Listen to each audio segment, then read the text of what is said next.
Tātad ir 3 varianti par regulēšanas iespējām, ko var izdarīt. Pirmais būtu viencaurules sistēmas renovācija, tas ir viņu uzbūvēt pa jaunu vai aprīkot ar regulātoriem, tā kā savest kārtībā. Vai uzbūvēt jaunu vertikālu divcaurules apkurses sistēmu vai pat horizontālu divcaurules apkurses sistēmu. Sāksim ar viencaurules sistēmas renovāciju, jo tas ir vienkāršākais un arī populārākais variants šobrīd, kas tiek izpildīts. Tātad šis ir tā kā schematisks dzīvokļa attēlojums. Katrs radiators ir jāprīko ar termostatisko vārstu. Radiatoru atpakaļgaitā būtu jauki uzstādīt lotveida noslēgu ventili. Un faktiski šis te viss pieslēguma mezgls, viņš tiek pārbūvēts, un šis ir tā kā viens no viencaurules sistēmas, tātad tipveida piemēriem, kāds viņš var būt ar 3-gaitas vārtu, tātad šādi te termostatiskais vārsts automātiski uztur telpā temperatūru nepieciešamo, liekais siltums pa šo te cauruli tiek jau nākamajam kaimiņam. Ja mēs mazliet atkāpjamies, mēs redzam, ka mēs tātad šeit nomainījām šo te mezglu savedām kārtībā, un šeit arī mums paliek aptuveni 2 metri caurulis, kas iet cauri stāvu pārsedzē. Ja tā nebūtu gluži vara cauruli, tad viņi varētu maksāt, piemēram, aptuveni latu metrā, lats 50 varbūt par metru, tātad 3 latu vērtībā cauruli mūs šķir faktiski jau pilnīgi viss jauns apkurses sistēmas pa dzīvokļiem. To ir vērts apdomāt, bet daudziem nevienmēr patīk šī vietā, ka viņam kaut kad urbināsies gar grīdu to cauruli vilks cauri, tāpēc bieži vien tiek atstātas arī esošās tērauda caurules. Un tālāk tātad, kad dzīvokļos darbi ir pabeigti, mums paliek pagrabā, kas būtu izdarāms stāvot balansēšana. Tātad, kas tas ir un kāpēc tas ir vajadzīgs? Šeit mēs redzam 5-stāvu māju apakšējo sadali apkurses schēmu stūris. Piemēram, šeit pa šiem radiatoriem ir kopējā jauda 10 000 vatu. Šis ir radiators kāpiņu telpā, šeit ir 1900 vatu jauda vajadzīga, un te būtu 800 šiem te radiatoriem. Attiecīgi vienam būtu vajadzīga vidēji, piemēram, 350 litru stundā plūsma, šim 80 un šim 430. Ja mums nav uzstādīti pareizi balansēšanas vārsti, kur izskatās šādi te, piemēram, tad mums nav iespējas ieregulēt šeit šos 80 un šeit 350 litrus. Tas viss siltums plūsma sadalīsies pēc pašu šo te pretestības. Vislielākā pretestība būs šim un šim būs vismazākā, protams, jo vieglāk ir precēt īsāko ceļu. Attiecīgi šeit būs visvairāk plūsmas un šeit viņas būs mazāk un siltums nepietiks, un tas ir tātad balansēšana ir svarīga un ir vajadzīga. Paliek neapsildāmās telpās, tas ir pagrabā nomainīt caurulēm izolāciju un viencaurules apkurses sistēmas renovācija ar to arī būtu pabeigta. Tātad šādas sistēmas priekšrocības ir vismazākās izmaksas, jo cauruļu daudzums dzīvokļos ir vismazākais, minimāli darbi, regulēšanas visas iekārtas ir vienkāršas, primitīvas, viņas strādās arī tad, ja tur bišķīt kaut kas pat peldēs kāds gruzītas sistēmā, kas tomēr nav jauna un pārējā. Un siltums no stāvot garantē minimālas temperatūras uzturēšanu. Kas tas ir? Tad, ja mēs aizgriežam šo te cietu radiatoram, viņš, piemēram, negrib. Viņš aizbrauc projām uz ciemos pie draudzenes uz īriju uz mēnesi, janvārī. Viņš visus radiators aizgriezīs ciet, lai viņam nebūtu liek jāmaksā par siltumu.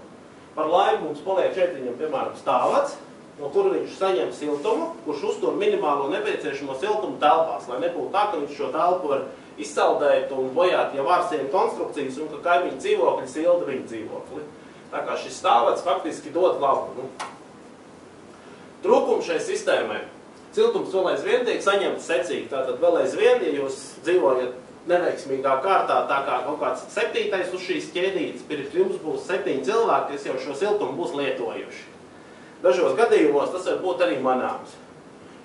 Šis pats neregulējumais siltuma daudzums no stāvada, par cik viņu var regulēt, faktiski vairs tikai ar siltuma mezglu padeves temperatūru, tad mēdz būt problēmas, ka šis siltums no stāvada tiek saņemts par daudz. Tas nozīmē, ka mēs aizgriežam radiatoru cietu un mēs nevaram dzīvoklī dabūt temperatūru zem 20 grādiem. Tas nav labi un nav pareizi. Un apkurses sistēmā tiek uzturēta pastāvīga plūsma, jo visu laiku vai ziema vai vasara, mums tātad šie, kā bija rakstīti projektā, 830 litru vai 600 stundā, tik arī viņi tur visu laiku dzenāsies. Vasarā ne, tā kā maijas, pavasars, pēdējais apkurses sezonas mēnesis, vēl šī te plūsma tur paliek. Bet kopsavilkums tātad, ka tā sistēma ir vienkārša, strādājoša, atrodam tiešām vairumā renovēto namu šobrīd, kas ir energoefektivitātei sacenšās ļoti labi, pat pārsniedz daudzus tā kā jaunos projektus. Nākamā sistēma ir tātad vertikāla divcaurules apkurses sistēma. Kāda ir atšķirība? Ja pirms tam mums bija viena caurule gāja ar logu, tagad ir divas. Jo siltumu vairs saņem nevis viens pēc otra, bet šeit tātad ir padeves caurule un katrs pa tiešo radiators saņem siltumu tā kā tieši no siltummēskla. Iepriekšējais kaimiņš vairs viņu neietekmē. Sistēmā ir mainīga plūsma, jo ja šie visi aizgriezīs ciet savus krānus radiatoriem, tad šī plūsma stāvada apstāsies vispār. Attiecīgi ir vajadzīgas smalkākas regulēšanas ierīces, un siltuma mazglā ir jāmaina sūknis pret sūkņu frekvenču pārveidotāju, kurš ir spējīgs strādāt arī tikai 10–20% no savas plūsmas. Un tas ir arī tā kā energoefektīvāk. Plus telpās uzstādāmie regulātori uz radiatoriem ir mazliet savādākas konstrukcijas, un viņi nodrošina proporcionālu siltuma padeves regulēšanu, kas būtu mazliet kvalitatīvāk kā viencaurules sistēmā. Darbi dzīvoklī. Tātad divi jauni stāvadi. Radiatoru pieslēgums aptuveni līdzīgs izskatās tas apjoms tā kā viencaurules sistēmā. Tātad termostatiskais vārsts, atpakaļ gaitas noslēgt vārsts jau speciālais, nevis ar lodveidu. Tātad, kas mums ir pagrabstāvā? Vēl aizvien ir guļvadījuma un izolācija, protams, tiem nepieciešama. Stāvada balansēšanas mēsls. Šeit jau ir tātad vertikālai divcaurules apkurses sistēmā vajadzīgs ir automātiskais spiediena starpības vārsts, kurš uztur noteikti spiediena starpību starp šīm divām caurulēm. Tātad arī tad, ja jums ir, piemēram, visi 9 stāvi aizgriezuši ciet un paliek 3. stāvā viens, kuram vajag siltumu, lai viņam šīs spiediens nebūtu par lielu, lai nav tā, ka viņš grib piegriezt bišķīt mazāk un viņam tas ventils šņāts, jo visi ir māja aizgriezuši ciet un visi tā sūkņu plūsma iet caur to pēdējo vienu ventilu. Tāpēc ir vajadzīgi šādi automātiskie spiediena starpības vārsti un šis apkurses cirkulācijas sūknis ar frekvenču pārveidotāju. Šādas sistēmas priekšrocības, tātad, ka katram radiatoram ir šis tiešais pieslēgums siltummazglam, tā kā varētu teikt, ka viņš precīzāk temperatūras regulēšana telpā proporcionāli. Papildus ekonomija samazinās plūsmas stāvadā. Tātad mums ir mājai ziemeļ-dienvidu puse. Dienvidu pusē mums tagad iespīd lokos saulīt, ir silts tāpat. Ja visi termostatiskie vārsti paši aizvarās ciet, un jums vispār stāvats paliks augsts pilnībā, jo plūsma viņā nebūs. Izņemot, ja vienīgi paņems pēdējā stāvā, kāds atgriezīs līdz galam vaļā, un viņš tik un tā, tad tas cirkulēs, un jūs to siltumu piespiedu kārtā saņemsiet. Bet, pa lielam tas dod efektu. Tātad, un ekonomija cirkulācijas nodrošināšanai, jo katram šim regulātoram aizvaroties ciet, jums samazinās enerģijas patēriņš cirkulācijas sūknim. Trūkums, protams, būtu tas, ka bišķīt jau ir dārgāk viņu uzbūvēt nekā viencaurules sistēma.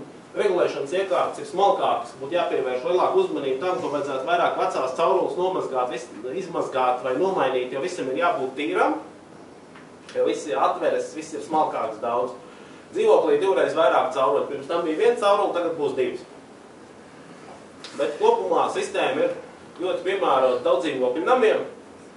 Atrodam arī vienā daļā jauno projektu vai rekonstruētajos namos. Tā kā, ja ir esošā viencaurules sistēma tik tālu novecojas, ka visas caurules ir viennozīmīgi jāmaina, tad noteikti var aplūkot iespēju ieviest šādu te sistēmu. Un visu beidzot, visinteresantākā apkurses sistēma, horizontālā divcaurules apkurses sistēma.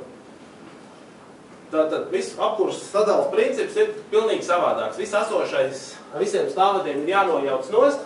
Dzīvoklī ar logiem stāvadu vairāk nav. Stāvadus mēs uzliekam divus jaunus stāvadus, piemēram, kāpiņu telpā. Un caurules tiek vilktas dzīvoklim pa perimetru, visapkārt. Pārējo perimetru tātad, lai visiem radiatoriem nodrošinātu siltumu padevi. Pie tam divas paralēlas caurules. Šādi viņš izskatītos stāvplānā. Šādi viņš izskatītos jau schematisks attēlojums. Tātad šī būtu kāpiņu telpa ar kāpiņu telpas stāvatu, kur ir šī atzari uz dzīvokļiem. Tātad var noslēgt, šajā vietā uzstādās siltumskaitītājs. un atzars uz dzīvokli, un lūk šādi tātad izskatās viss dzīvoklis pa perimetru.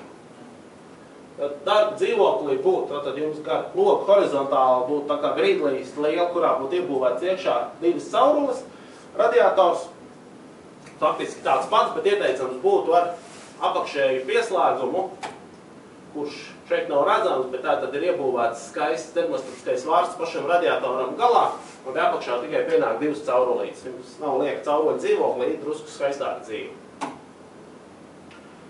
Kāpņu telpā būtu divi jauni stāvvadi, kas ne visās kāpņu telpās ir iespējams, jo viņam ir vajadzīga vieta dzīvokļu pieslēguma mezgls, tad ir jāuzbūvē tāda kastīte, kurā būs iekšā siltuma skaitītājs, automātiskais spiediens starpības vārsts, tātad šis dzīvokļu pašu balansēšanas mezgls. Tātad kastīte, un tātad viņai ir jābūt ar luciņām, lai viņas var atvērt un šiem skaitītājiem piekļūt klāt un regulēšanas iekārtām. Čādi. Un pagrab stāvā tātad tas pats ir vēl aizvien ir vajadzīgi guļvadi, kuras varbūt mazliet paliek mazāk, jo siltums ir jāpievada jau tikai līdz kāpņu telpām. Stāvot pieslēgumu mezgli, faktiski tāda paša tā kā vertikālai divcaurules apkurses sistēmai, tātad ar automātisko spiedienu starpības vārstu.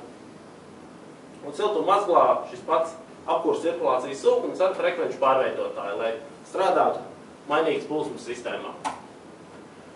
Priekšrocības.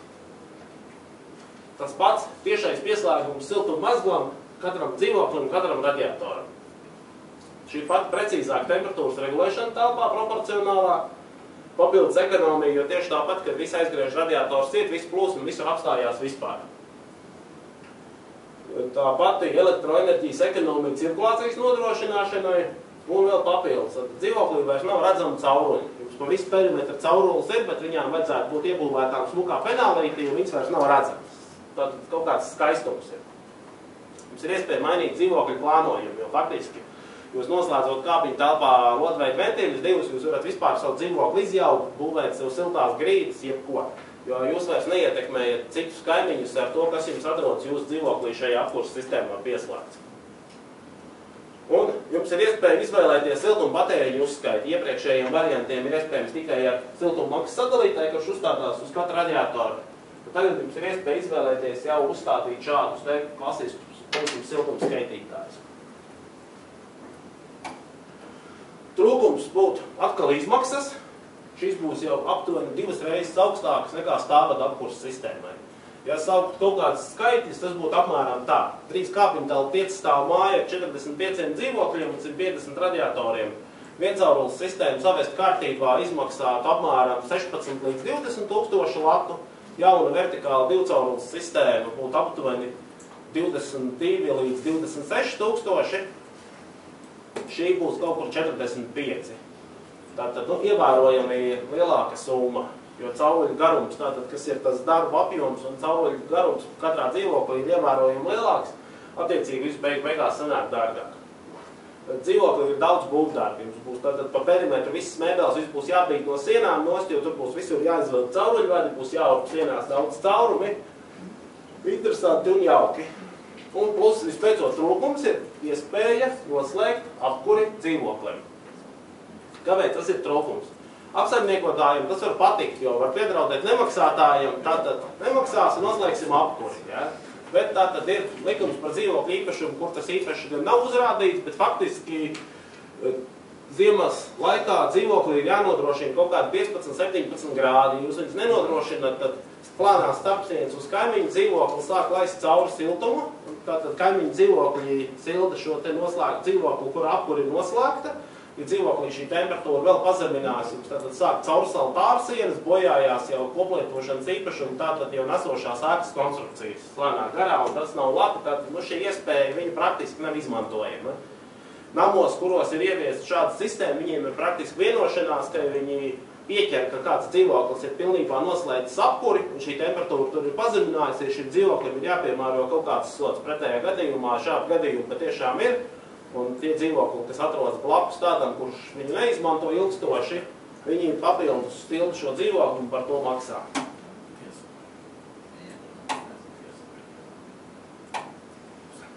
Tā kā kopsavilkumā sistēma horizontālā divcaurules ir moderna un dārga. Faktiski šobrīd viņi ir atrodām galvenokārt jauno projektu namos, bet tur